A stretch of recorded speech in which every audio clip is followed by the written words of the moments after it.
Добрый вечер, уважаемые телезрители. В прямом эфире информационная программа «Новости» в студии Туирпиров.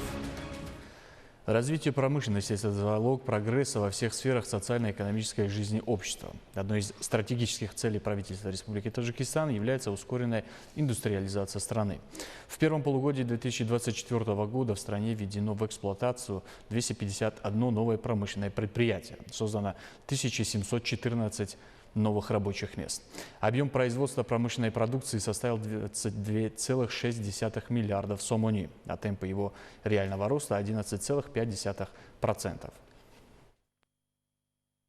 Промышленность, которая является одним из важнейших факторов, влияющих на развитие национальной экономики, удовлетворяя потребности населения в основных товарах, создавая новые рабочие места и, самое главное, повышая уровень жизни населения, находится в центре политики руководства города. Душанбе на сегодняшний день – это динамично развивающийся город, в котором функционирует более 760 промышленных предприятий. Столица страны фактически является передовой в реализации стратегической цели – ускоренной индустриализации страны, и в этом направлении администрация города постоянно принимает эффективные меры. Только за последние 7 лет по инициативе и указанию лидера нации, президента Республики Таджикистан, уважаемого Эмомали Рахмона, и в результате образцовой деятельности председателя города Душанбе, уважаемого Рустами Эмомали, было построено и введено в эксплуатацию более 100 новых заводов и промышленных предприятий. Большинство из них работают с использованием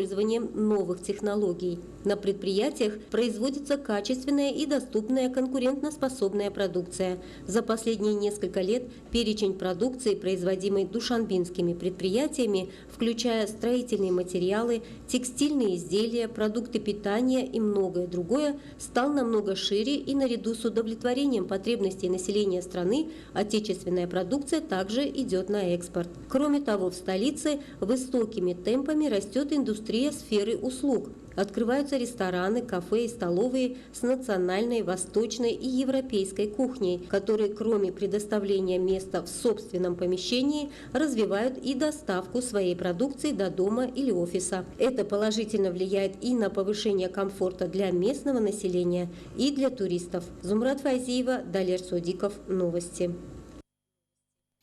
В городах и районах Горно-Бадахшанской автономной области развернуто масштабное строительство различных объектов, в том числе производственных предприятий.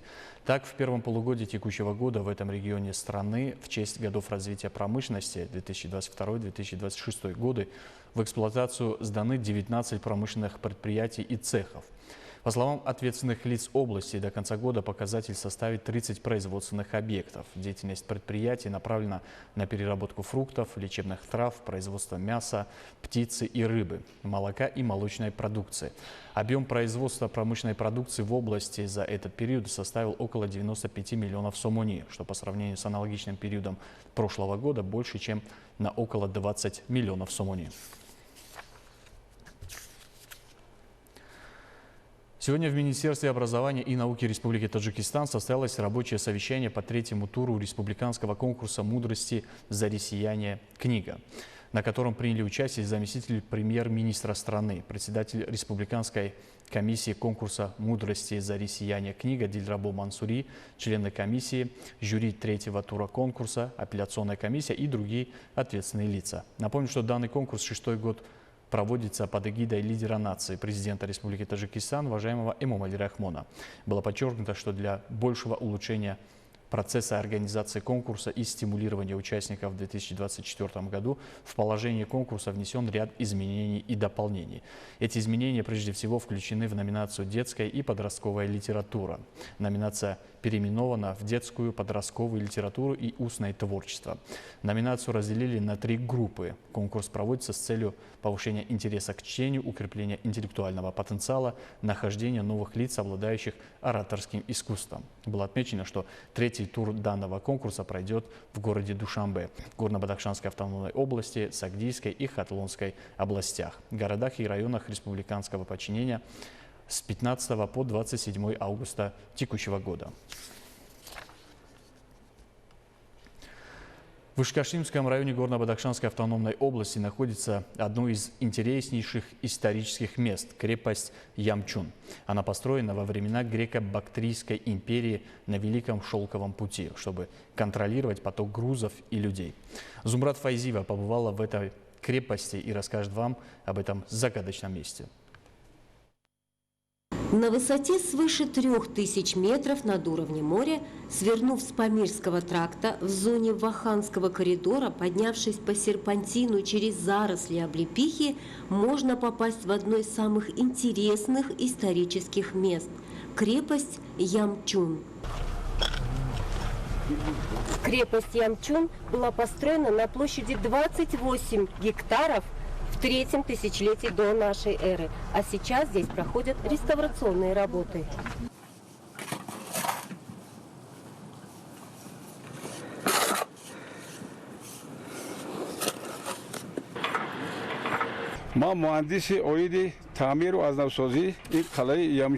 Я инженер по ремонту и реконструкции древней крепости Ямчун. Площадь с окрестностями этого исторического объекта составляет 28 гектаров. При поддержке лидера нации, президента Республики Таджикистан, уважаемого Эмомали Рахмона, с финансированием Всемирного банка и запланированного ЮНЕСКО.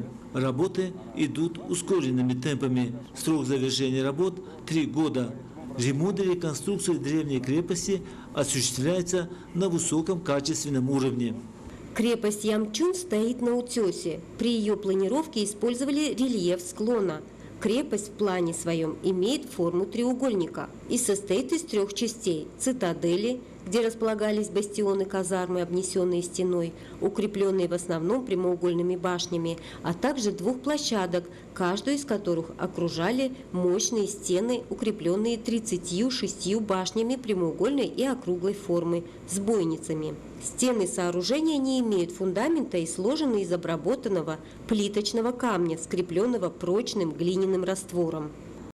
Благодаря исследованиям кладки обнаружилось, что при строительстве добавлялись тонкие слои древесины, что добавляло пластичности и прочности на случай землетрясения.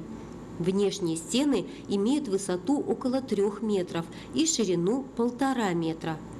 Повсеместно можно увидеть небольшие бойницы. В нижней части древнейшего архитектурного строения было открыто несколько захоронений, относящихся к периоду до нашей эры. Ученые продолжают исследовать этот исторический памятник, ведь загадок в нем больше, чем точных ответов.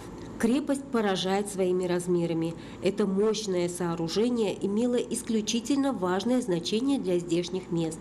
Защищая подступы со всех сторон, оно стратегически исключительно точно и расчетливо поставлено, что позволяло контролировать передвижение потоков людей и грузов. Время постепенно разрушает крепость, поэтому необходимо провести реконструкцию этого уникального места и еще больше продлить жизнь этого древнего исторического чуда. Зумрат Файзиева, Алишер Нигматов, Зухро Самадова. Новости.